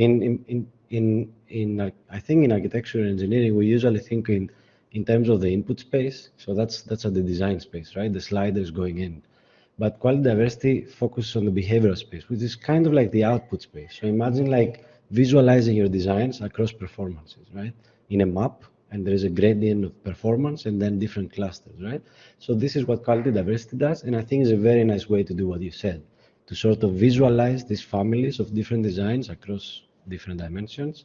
And experts downstream can actually not just select, because I think if you would just select, then it's a moot point of generating so many things, but can sit down and think, okay, what happens in this design space? Why is this design up there not performing so well, and this design is performing so well? What is the difference? What are the 5 steps in between? Can I interpolate between in my design space? And can I understand something from each step? What changes, right? So it's all about this, I call it extracting design intelligence. instead of injecting artificial intelligence. So I think, yeah, it's a perfect tool to do what you described, I think. I don't know if that answers the question. Yeah, thanks both of you for your answers. Yeah, I think great comments, and I think perhaps we can close this the session with these final comments. Actually, just noticing we're going slightly over time. I'm conscious of not keeping you all up all night in here, as good as this is. But I think a couple of takeaways from my perspective. There's really interesting conversations on presentations. I think the importance of, I guess, keeping an eye out for things that we may not be aware of from the very beginning, such as the importance of nuanced information. I think Iro made that extremely clearly in a very simple and beautiful way with the example of the table. You know, are you having lunch here? Are you having a meeting? What are you doing here? So it's how do we associate meaning and purpose to the data that gets inputted? And I think Theodore explained that really well as well during his presentation in terms of associating different data and meaning to certain words, and how, you know, if door tomorrow changes its meaning, what will happen to the algorithm? What will happen to the outcome? And then Nic's ability to identify the purpose behind each algorithm and managing to actually blend them together to create one cohesive system. I think it's fascinating. I do encourage everyone to please reach out to the different speakers and get in touch with them. Happy for anyone to hang around after now if you still want to keep asking questions to the speakers, and of course if you're willing to stay on board. But I think really good session tonight. Thank you very much, Nic, Iro, and Theodore. I think this was really great. As I mentioned at the beginning, this session was recorded, so we'll upload hopefully soon for everyone that wasn't able to attend live tonight. Any closing comments from any of the speakers? I just want to thank you for having me. It was a great discussion, and I learned a lot. And thank you very much for the event.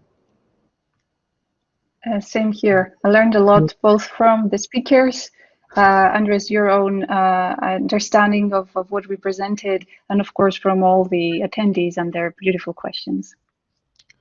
Yeah, thank you for invitation. I know Theodore's before that we are in the same team before for the digital future. Yeah, so we know each other. And nice to meet you, Iro. There you go. Nice Great minds always cross paths. Well, thank you again, everyone. I hope, yeah, a lot of takeaways from the presentation. So thank you a lot. Yep, and we'll see you next time. See you.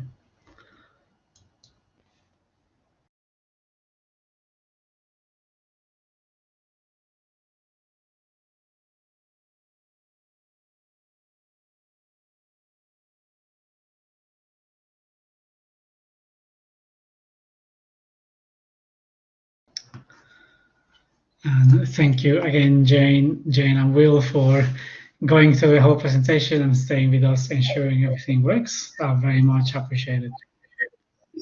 No worries at all. I'll stop the recording there.